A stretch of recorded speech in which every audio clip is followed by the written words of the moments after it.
সাংবাদিকদের কাছ থেকে তার অভিব্যক্তি শুনব। অভিব্যক্তি ব্যক্ত করবেন, অভিজ্ঞতা ব্যক্ত করবেন প্রিয় সাংবাদিক, প্রিয় ব্যক্তিত্ব মুশফিকুল ফজল আনসারী।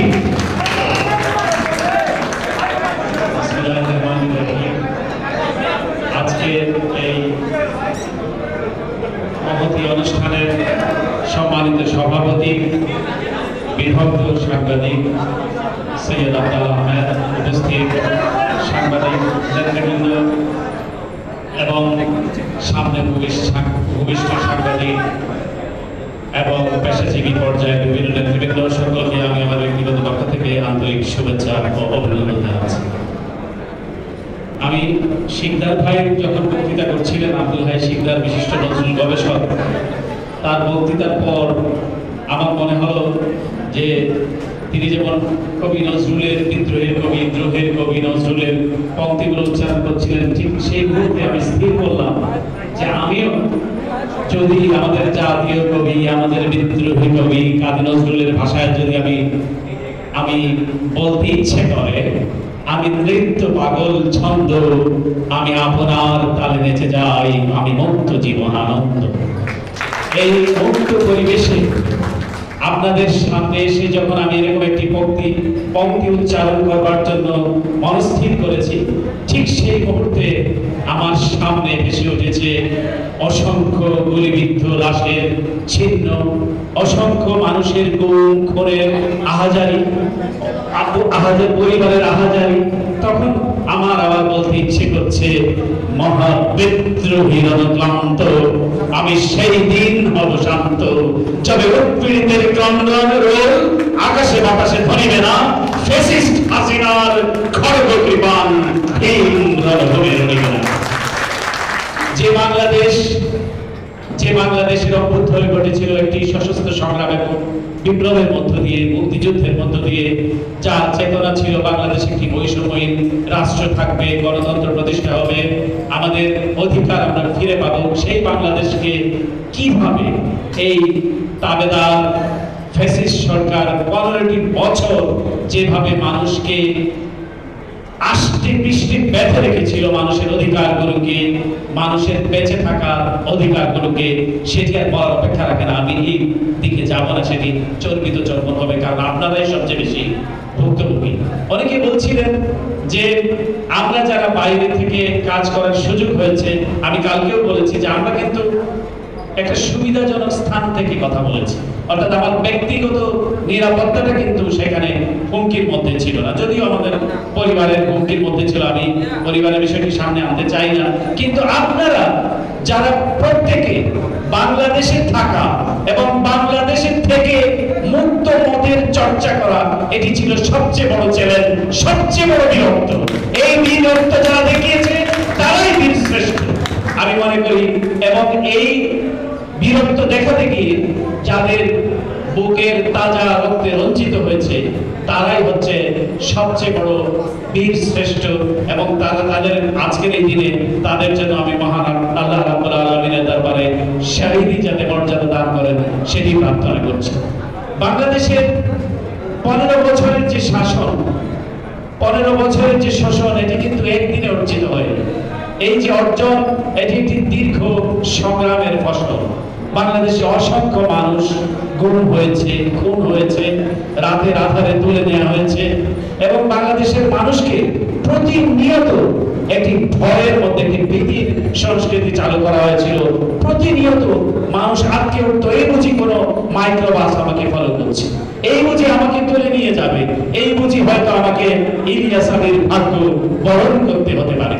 এরকম একটি ভীতিকর পরিস্থিতির মধ্য দিয়ে প্রতিটি মানুষকে জীবনযাপন করতে হয়েছে। কিন্তু সবশেষের সফলতা যেটি, সেটিও আমাদেরকে অত্যন্ত শ্রদ্ধার চোখে দেখতে হবে, স্মরণ করতে হবে। প্রায় হাজারো ছাত্র, যাদের বিরুদ্ধে কোনো মামলা ছিল না, যারা কোনো রাজনৈতিক দলের কর্মী নয়, কেবল তারা চেয়েছিল একটি সাধারণ অধিকার। এই অধিকার চাইতে গিয়ে শেখ হাসিনার যে দেখা মাত্র গুলির নির্দেশ দিয়ে 1000-এরও বেশি ছাত্রের জীবন কেড়ে নেওয়া হয়েছে।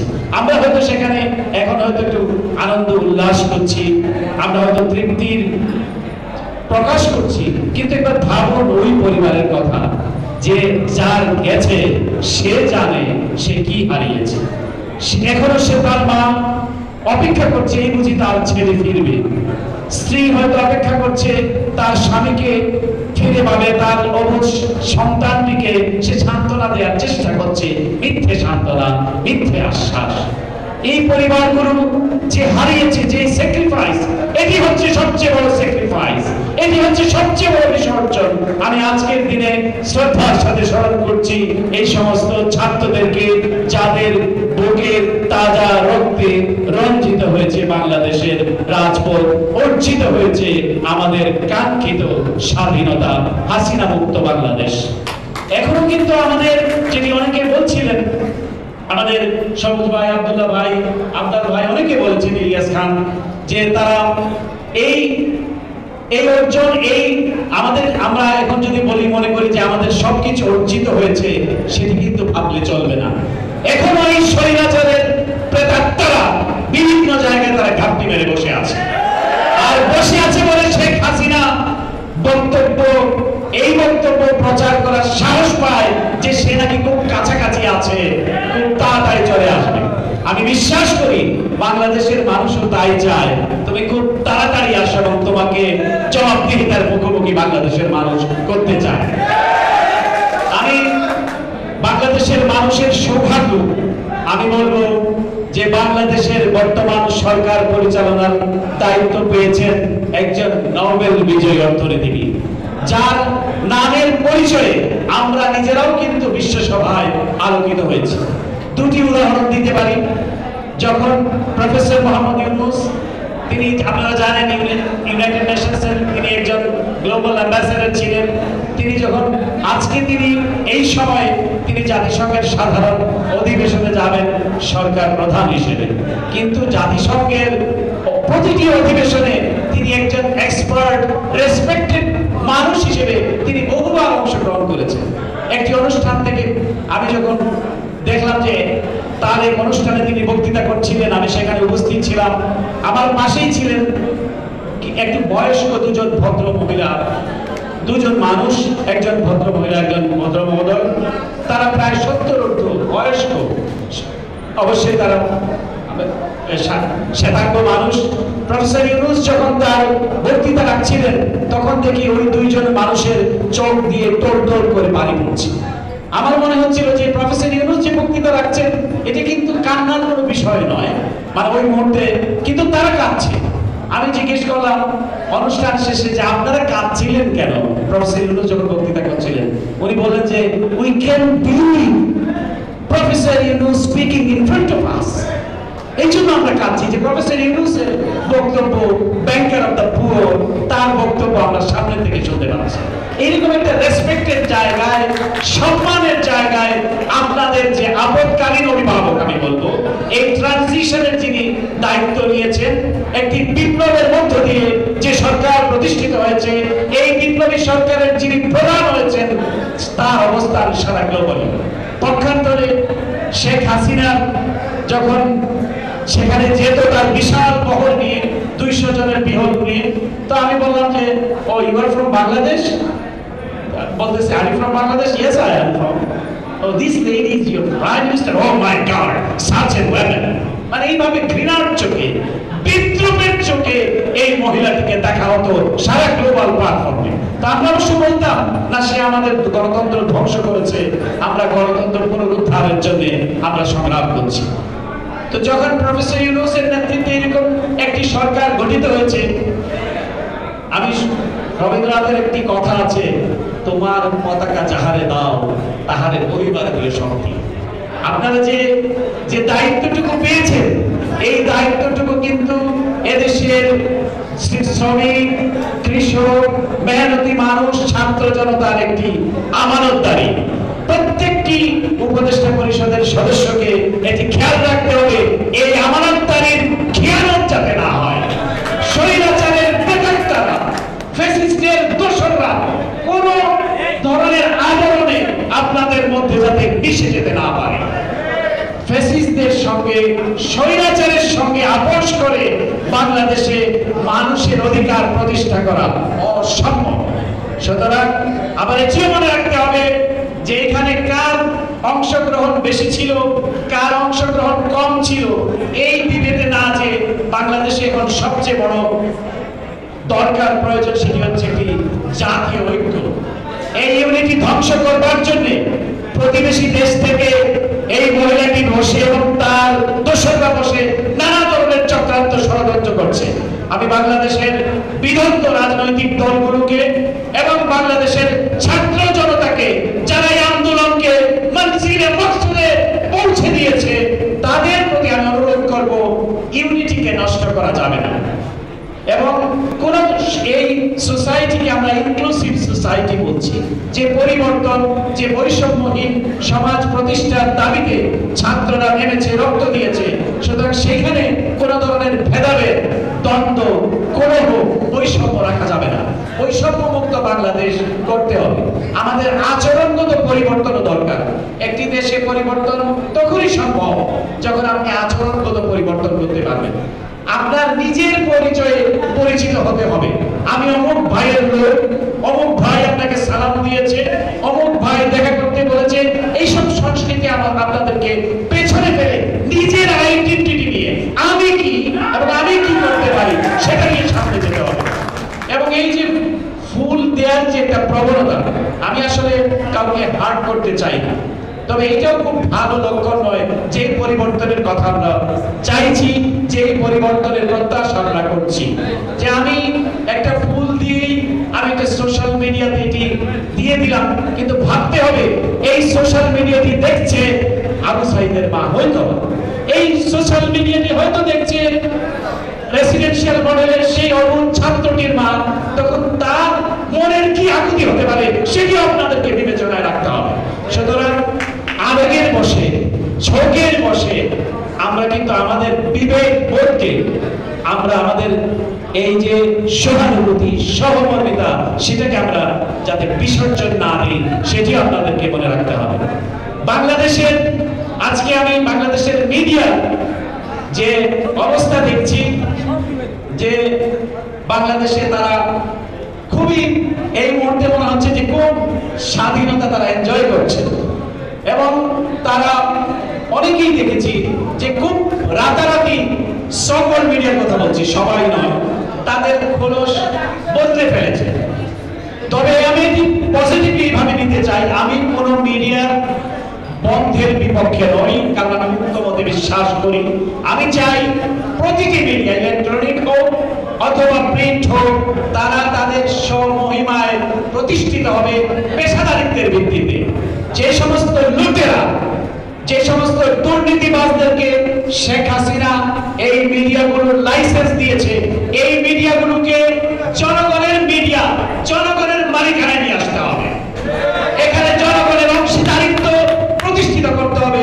কোন ব্যবসায়ী মুনাফা লাভের জন্য অথবা তার চোরা কারবারির উইপেন হিসেবে এই মিডিয়াটি যাতে ব্যবহার না হয়।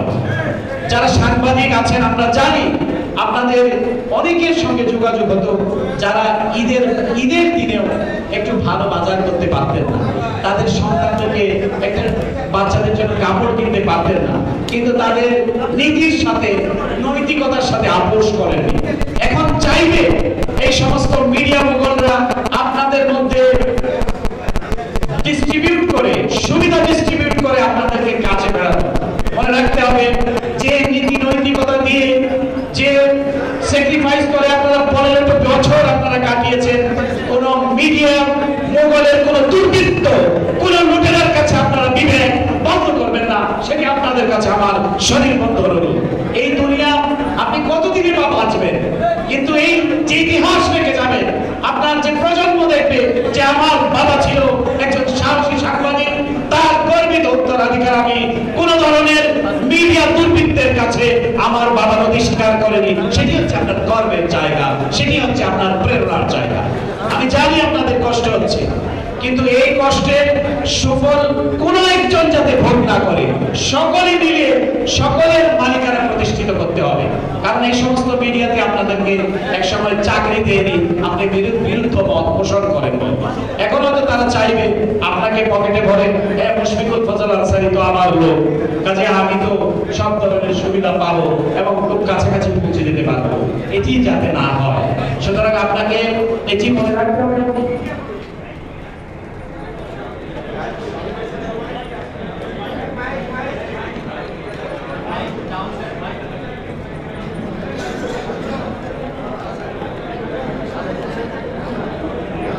খবর প্রকাশ করতে পারছেন অথবা অ্যানালিস দিতে পারছেন, এখন আপনাদেরকেও এটি মনে রাখতে হবে যে আপনারা কোনো ইন্ধনে পা দিবেন না, কোনো ষড়যন্ত্রে পা দিবেন না।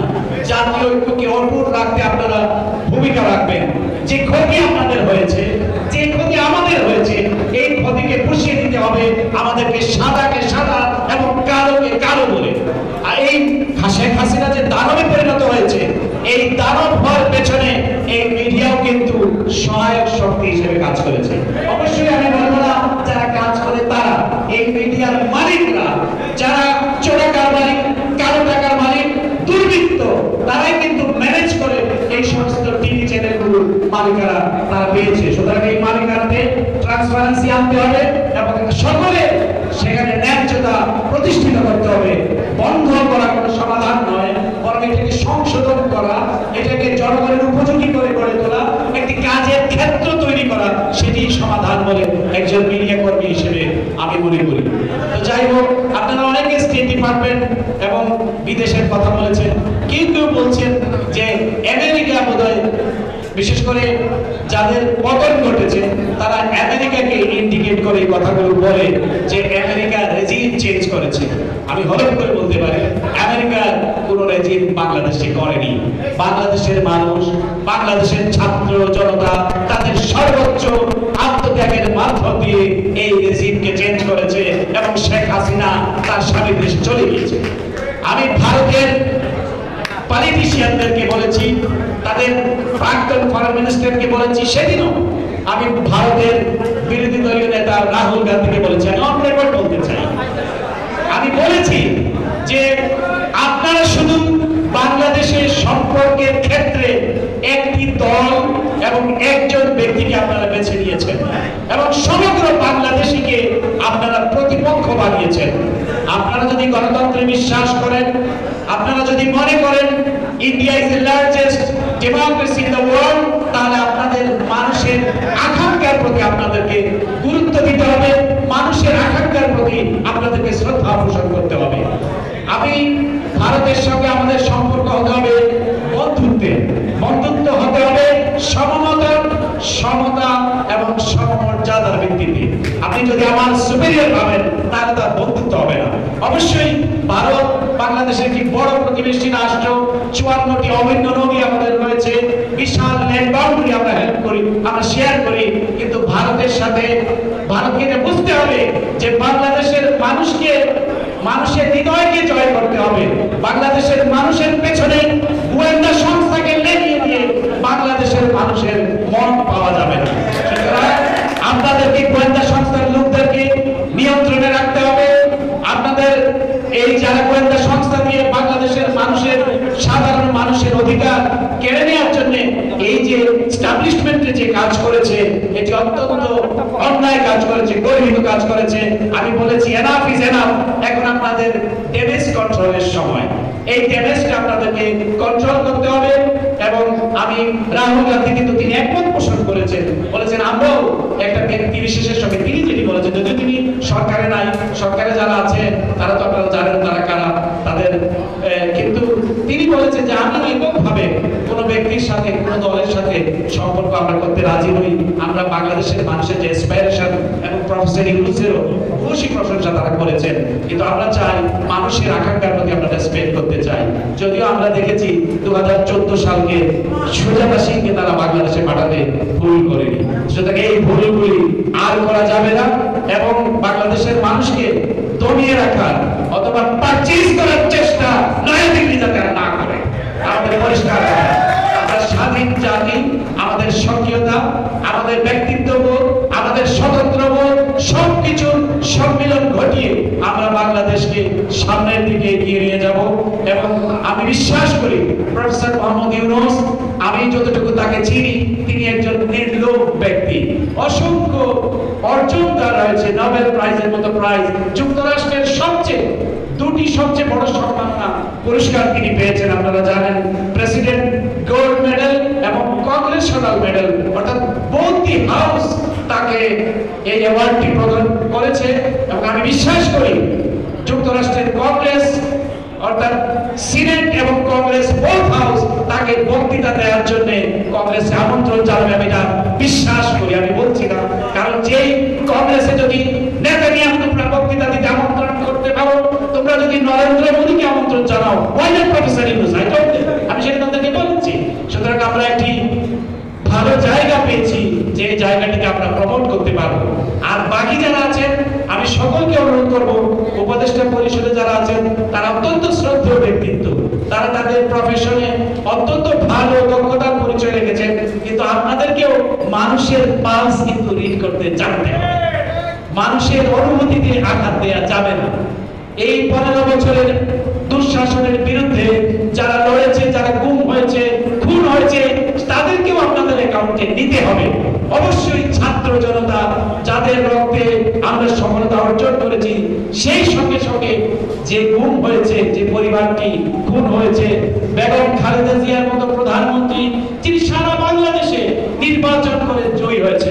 অনেক মিডিয়া আমাকে বলে, যখন আমি প্রশ্ন করতাম, বলতো খালেদা জিয়ার সহকারী প্রেস সচিবের প্রশ্নের জবাবে অ্যাডমিরাল কিরবি যা বলে, প্রথমত হলো খালেদা জিয়ার সহকারী প্রেস সচিব হিসেবে আপনি কি সেখানে যেতে পারবেন? আর বেগম খালেদা জিয়ার সহকারী প্রেস সচিব আমি ছিলাম না, আমি ছিলাম বাংলাদেশের নির্বাচিত প্রধানমন্ত্রীর সহকারী প্রেস সচিব। তিনি নির্বাচিত ছিলেন 2006 সালে। এটি আমি এই অংশটিকে আমি গর্বের অংশ মনে করি, আমি লোকারণ্য জন্য বলছি। কিন্তু প্রধানমন্ত্রীর অ্যাসিস্ট্যান্ট প্রেস সেক্রেটারি হিসেবে আমি দায়িত্ব পালন করেছি। যেরকম এখন দেখবেন জেন সাকি হোয়াইট হাউসের প্রেস সেক্রেটারি MSNBC তে কাজ করছে, প্রেসিডেন্ট ট্রাম্পের প্রেস সেক্রেটারি এখন ফক্স নিউজে কাজ করছে। সাংবাদিকতা আপনি দেখতে পাবেন যে আমি সাংবাদিকতা করতে গিয়ে আমি কোন ধরনের পক্ষপাত দুষ্ট কিনা, আমি নিজেকে পক্ষপাত দুষ্ট সাংবাদিক বলে দাবি করি। কি কোন পক্ষে? আমি গণতন্ত্রের পক্ষে, মানবাধিকারের পক্ষে, মত প্রকাশের স্বাধীনতার পক্ষে। কিন্তু এই পক্ষ আমি লালন করব, ধারণ করব। কোন ধরনের লোক লালসা আমাকে এই পথ থেকে বিচ্যুত করতে পারবে না। অনেকেই জানেন হয়তো এই যে তাদের লোক, তাদের প্রস্তাবের কথা মিডিয়াতে এসছে, অনেক ধরনের প্রস্তাব তারা আমাদেরকে দিয়েছে। রাষ্ট্রদূতের পদ, সবচেয়ে বড় জায়গা ম্যাকলিন, দামি জায়গা, আমরা যেখানে থাকি ভার্জিনিয়াতে, সেখানে বাড়ি পর্যন্ত দেওয়ার প্রস্তাব আমরা পেয়েছি। এবং এই শেখ হাসিনা যখন সর্বশেষ জাতিসংঘে গিয়েছে, হঠাৎ একটি টেলিফোন বেজে উঠল। আমি আননোন টেলিফোন, তারপর খুব বাচ্চা থেকে আমি ধরার পরে বললো আমি লেফটেন্যান্ট জেনারেল মুজিব নাকি নাম বললো, ওই ওদের পূর্বপুরুষের নাম। তো বললো যে আমি মাননীয় প্রধানমন্ত্রীর সামরিক সচিব বলছি, মাননীয় প্রধানমন্ত্রী আপনার সঙ্গে একটা চা খেতে চান। আমি বললাম যে আপনারা চায়ের সংস্কৃতিটা কি আটলান্টিক ওপারে নিয়ে আসছেন?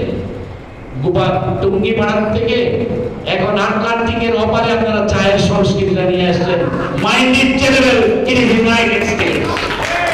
তা আমাকে বলল না, আমি কিন্তু আমাকে ইমপ্রেস করার জন্য সে আমাকে বলল যে আমি কিন্তু ম্যাডাম এসএসএফ এ ছিলাম। আমি বললাম ম্যাডাম এসএসএফ বুঝতে পারিনি।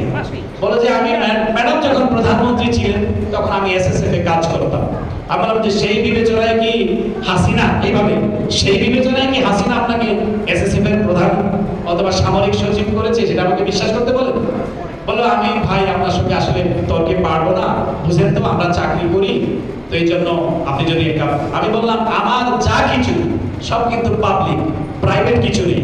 আমি অবশ্যই শেখ হাসিনাকে দাওয়াত গ্রহণ করব, সেটা পাবলিকলি আমি তার প্রেস কনফারেন্সে যাব এবং প্রেস কনফারেন্সে গিয়ে আমি পাবলিকলি তার সাথে কথা বলবো। আমি তাকে দুটো প্রশ্ন করব এবং এই দুটো প্রশ্ন আমি আপনাকে অ্যাডভান্স দিয়ে দিচ্ছি।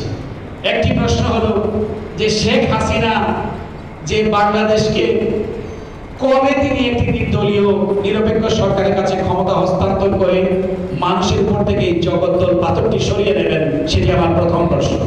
দ্বিতীয় প্রশ্নটি হচ্ছে যে তিনি কি কোনো সেই অনুভব করেন, কোনো লজ্জা অনুভব করেন যে 700 মানুষকে খুন করে ক্ষমতায় আঁকড়ে থেকে ইউনাইটেড নেশনসে সরকারি টাকা খরচ করে পিকনিক করতে আসছেন, এতে কিন্তু কোনো লজ্জা অনুভব করেন কিনা? এই দুটি প্রশ্ন আমি তাকে তারপরে সে বললো, আমি বললাম যে আমাকে এখন একটা ব্রিফিং করতে হবে, ঢুকতে হবে। প্রশ্নটি করেই আমি ফোনটি রেখে দিয়েছি। আমি কথাগুলি বলছি নিজেকে জাহির করবার জন্য নয়। অর্থাৎ তারা এইভাবে করে শুধু মানুষের জীবনহানি করেনি, তারা মানুষের চরিত্রকে বিনষ্ট করতে চেয়েছে। আল্লাহ রাব্বুল আলামিনের অশেষ রহমত যে আমরা সেটিকে লোককে সম্বরণ করতে পেরেছি, কোনো লালসার কাছে নতি স্বীকার করিনি। যাই হোক, আপনাদের আবেগ, অনুভূতি, ভালোবাসার কাছে আমি ঋণী এবং আমাদের মত প্রকাশের স্বাধীনতার সংগ্রাম, গণতন্ত্র প্রতিষ্ঠার সংগ্রাম, মানবাধিকার সমুন্নত রাখার সংগ্রাম থেকে আমি কথা দিতে পারি বিন্দু মাত্র বিচ্যুত হব না। এই কথা বলে যারা আজকে অনুষ্ঠানটির আয়োজন করেছেন, আব্দুল ভাই, শফিউল আলম এবং সাইদ খুব সুন্দর উপস্থাপনা করেছে, এবং যারা ইলিয়াস খান, আমি যদি বাংলাদেশের নাম বলার সংস্কৃতি আছে, আপনারা কিছু মনে করবেন না যদি আমি কারো নাম বলতে না পারি, আমাকে মাফ করবেন। তো এই জন্য সকলের প্রতি কৃতজ্ঞতা জানিয়ে আমার বক্তব্য এখানে শেষ করছি। পবিত্র কোরআনের একটি বাণী উচ্চারণ করে, ওয়াকুল জাআল হক ওয়া জাহাকাল বাতিল ইন্নাল বাতিলা কানা জাহুকা নাসরুম মিনাল্লাহি ওয়া ফাতহুন করিম।